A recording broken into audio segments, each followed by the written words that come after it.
یہ بھی رکھنا ہے کہ جو جانور کو جو ہم ذبح کر رہے ہیں، جانور کو جب ذبح کر رہے ہیں تو کس کس کے نام سے کرنا ہے؟ اس سے پہلے کے سال امی کے نام سے تھی قربانی، یہ سال ابا کے نام سے دے دینا ہے۔ اس کے پہلے کے سال دادی امی کے نام سے تھی، یہ غلط ہے طریقہ۔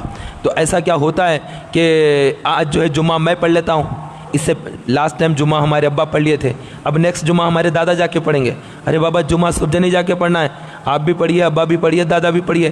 جمعہ کیا سب ایک جنے ہر جمعے کو ایک ایک پڑھیں گے کیا آپ؟ تو ہر سال ایک ایک کرنے کی تیاری کرتے ہیں۔ یہ ہر سال ایک ایک کرنا نہیں ہے، گھر میں جتنے لوگ صاحب استطاعت ہیں سب کے نام سے۔ اگر گھر میں 10 آدمی ہے اور 10 آدمی بھی مال کماتے ہیں اور 10 آدمیوں کے پاس بھی سیونگ ہے، 10 بکرے کاٹنا نہیں، ایک بکرے میں کر لیں گے، کام چلا لیں گے، 2 لا لیں گے، نہیں تو ان کا چھوڑ دیں گے، ان کا چھوڑ نہیں۔ آپ کا دل نہیں بڑا ہو رہا آپ کا، تو آپ گائے میں بیل میں حصہ مل جائے گا، لیکن قربانی تو ہر ایک کے نام سے دینا پڑے گا۔ ایک بیل لا لیجئے، 7 آدمی کا ہو جائے گا، باقی 3 بکرے کاٹ لیجئے تب بھی ہو جائے گا۔ 10 آدمی آپ کے گھر میں ہیں اور سب کے پاس، اس میں سے عورتوں کے پاس سونا ہے، اگر 1 تولہ بھی اگر سونا ہے تو وہ 60-70 ہزار کا ہو جاتا ہے، اور اگر 38,000 کا بھی اگر کسی کے پاس کیش ہے تو اس کے اوپر قربانی واجب ہو جاتی۔ اور وہ لوگ سمجھتے ہیں میں تو بہت غریب ہوں، 2 تولے سونا ہے ہمارے پاس۔ ارے 2 تولے بھی بہت بڑی بات ہے، 38,000 کا بھی اگر ہے تو قربانی آ جاتی ہے، کیونکہ تم صاحب نصاب ہو گئے۔ صاحب نصاب ہونے کے لیے 52.5 تولے چاندی ہونا۔ 52.5 تولے چاندی کتنے میں آتا ہے؟ چاندی 700 روپے کچھ تولہ رہتا ہے، تو 52.5 تولے چاندی کے 38,000 بنتے، تو اتنا اگر کسی کے پاس کیش ہے تو وہ قربانی لازمی طور پر دے دے۔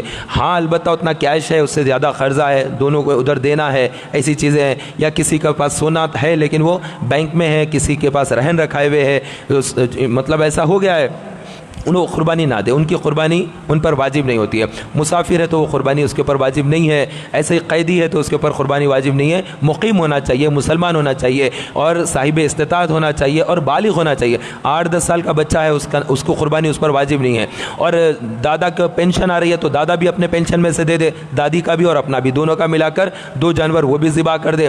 اور اگر بیٹا کما رہا ہے تو بیٹا اپنا بھی دے دے، اور بیوی کے پاس سونا چاندی ہے تو بیوی اپنا سونا بیچ کر دے، اور اگر اس کا دل نہیں بڑا سونا بیچنا تو وہ شوہر کو منا لے کہ دے دو، ایسا بھی کر کے میری طرف سے بھی دے دو۔ یہ بھی بولے گا، بول رہی ہے نا ٹھیک ہے میں لا رہا ہوں اپنا، اس کے واسطے بھی لا لوں گا، وہ 2 بکرے خرید کے لائے گا تو اس کی بھی قربانی ہو جائے گی۔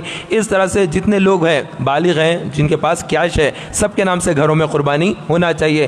ایک بکرے میں پوروں کا نام سے دے دیں گے، نہیں ہوتا، ایسا نہیں ہوتا۔ اللہ کے نبی علیہ السلام کی ایک حدیث ملتی، وہ دیکھ کر بعض اہل حدیث فرقے کے لوگ ایک کا ایک سمجھتے ہیں۔ اس میں یہ ہے کہ اللہ کے نبی علیہ السلام نے ایک مرتبہ ایک جانور ذبح کیا، اور اس میں ارشاد فرمایا کہ یہ محمد اور آل محمد کی طرف سے، یعنی ہمارے پورے خاندان، اب جتنے بھی آل رہیں گے آگے تک قیامت تک۔ اور ایک جانور کو اللہ کے نبی علیہ السلام نے ذبح کیا اور فرمایا یہ میری امت کی طرف سے ہے، جو نادار ہے نہیں دے سکتے، تو ان تمام لوگوں کی طرف سے اللہ کے نبی علیہ السلام نے قربانی دی ہے۔ تو اس کا مطلب یہ ہوا کہ وہ ان کا اپنا اختیار ہے، وہ ان کا اختیار ہے۔ تو اگر ویسا دیکھیں گے تو اللہ کے نبی نے ساری امت کی طرف سے دیا، ہم بھی اب اللہ کے نبی کے طریقے پر چل رہے ہیں، سارے گھر کی طرف سے قربانی دیں گے، یہ غلط ہو گیا آئٹم، یہ نہیں چلے گا ایسا۔ ہر آدمی کے نام سے گئے۔ اللہ کے نبی علیہ السلام نے ایک آدمی کی نمازیں معاف کر دی، 5 کی جگہ وہ کہنے لگا میں 2 نمازیں پڑھتا ہوں، 3 معاف کر دیجیے، معاف کر دیا۔ تو آپ بھی معاف کر سکتے ہیں، کافر ہو جائیں گے 1 ہی منٹ میں اگر نماز معاف کریں گے۔ اللہ کے نبی علیہ السلام نے الگ الگ معاملات کیے ہیں۔ کبھی ایک تو جو بالکل چھوٹا سا بچہ تھا، 6 مہینے کا بھی بکرا نہیں تھا، تو وہ آ کر کہنے لگے یا رسول اللہ، یہ دیکھیے میں بالکل چھوٹا سا بکرا ہے، یہ 6 مہینے کا کبھی نہیں ہے، تو میں قربانی کیسا دوں؟ اللہ کے نبی علیہ السلام نے فرمایا تم دے دو، تمہاری قربانی ہو جائے گی، اس کے بعد قیامت تک ایسی قربانی نہیں ہوگی، منع کر دیا۔ اب ایک صحابہ ہے آ کر کہنے لگے یا رسول اللہ میں نکاح کرنا چاہتا ہوں، میرے پاس پیسے ہی نہیں ہیں وہ دینے کے لیے، مہر کی رقم دینے کے لیے میرے پاس کچھ بھی نہیں ہے۔ تو اللہ کے نبی علیہ السلام نے ارشاد فرمایا کیا تجھے قرآن کی کچھ آیتیں یاد نہیں ہیں؟ تو کہا کہ مجھے یاد ہے۔ فرمایا کہ وہ قرآن کی آیتیں سکھا دے، وہی تیرا مہر ہے، لیکن اس کے بعد کبھی یہ قیامت تک کسی کا مہر نہیں ہوگا، نہیں ہوگا کسی کا بھی۔ ارے اللہ کے نبی کیے تھے، میں بھی قرآن یاد دلا دیتا ہوں، ایک سورہ یاد دلا دیتا ہوں، پیسے بچا لیتا ہوں، نہیں ہوگا، نکاح ہی نہیں ہوگا۔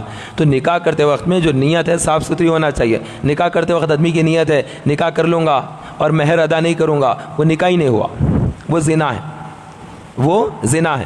قرضہ لیتے ہیں، اللہ کے نبی علیہ السلام نے فرمایا کہ جو بندہ اس نیت سے قرض لے کہ واپس نہیں کرنا ہے وہ ڈاکو ہے، چور ہے، اور جو اس نیت سے نکاح کرے کہ مہر کی رقم ادا نہیں کروں گا تو وہ نکاح نہیں ہے، وہ شخص زانی ہے، اولاد پوری کی پوری حرام کی اولاد ہو جاتی ہے۔ تو اس طرح کے معاملات ہوتے ہیں، تو ہم ان چیزوں کو، ساری چیزوں کو جانچ لیں، سمجھ لیں، اپنے آپ کو غور کریں۔ اللہ تبارک و تعالیٰ تمام چیزوں کو اچھے طریقے سے سمجھنے کی توفیق عطا فرمائے، آمین، بجاہ نبی الامین وصلی اللہ علیہ۔